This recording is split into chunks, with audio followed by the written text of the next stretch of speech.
Oyster is a public transport ticketing system for London. These days you don't buy tickets at all for buses, trains or anything else.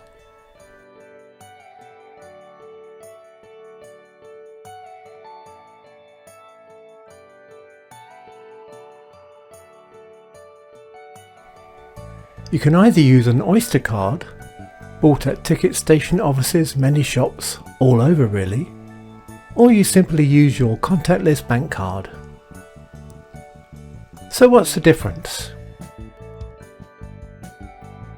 If you have either bought an Oyster card or use a contactless bank card, you'll pay exactly the same fare.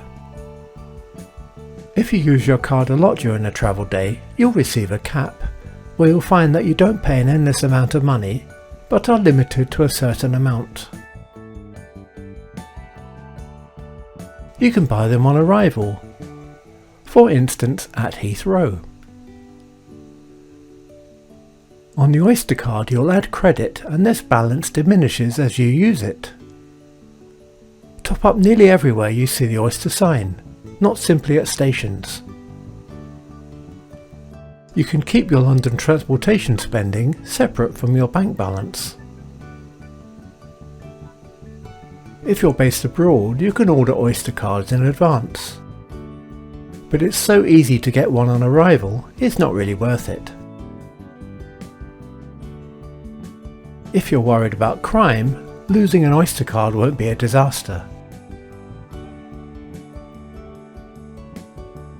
Any card with a contactless symbol can be used.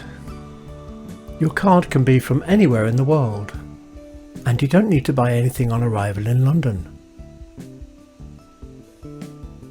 Mobile payments such as your phone, your watch or other devices are treated as contactless. You'll only be paying for each journey. Unlike the Oyster card, you won't leave London with an Oyster card full of unused credit.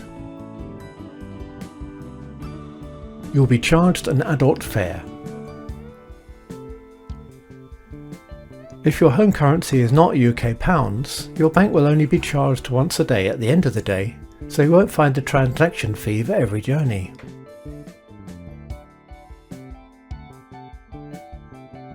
It's your decision really. If you're a visitor to London, you need one card per member of your group.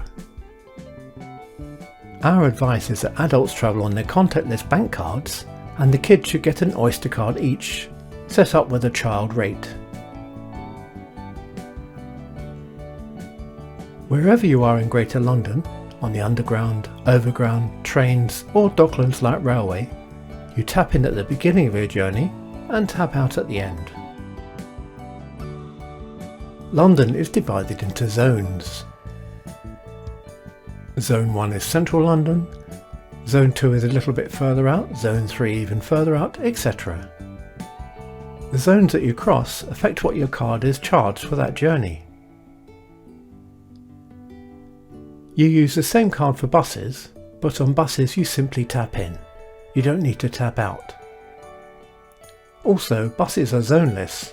Once you've boarded, you can travel as far as the bus goes, wherever it goes. You'll find the fares used during these times are a bit extra compared with the rest of the day. If you use your card a lot during the day, you'll get a cap, where you'll find that you don't pay an endless amount of money, but are limited to a certain amount. If you reach your cap before the evening peak starts, you won't find you're charged extra. Just a tip, the peaks don't apply against the commuter flow, so if you're travelling against the main flow of traffic, into London during the evening or out of London in the morning, you don't pay the peak rate. Enjoy your time.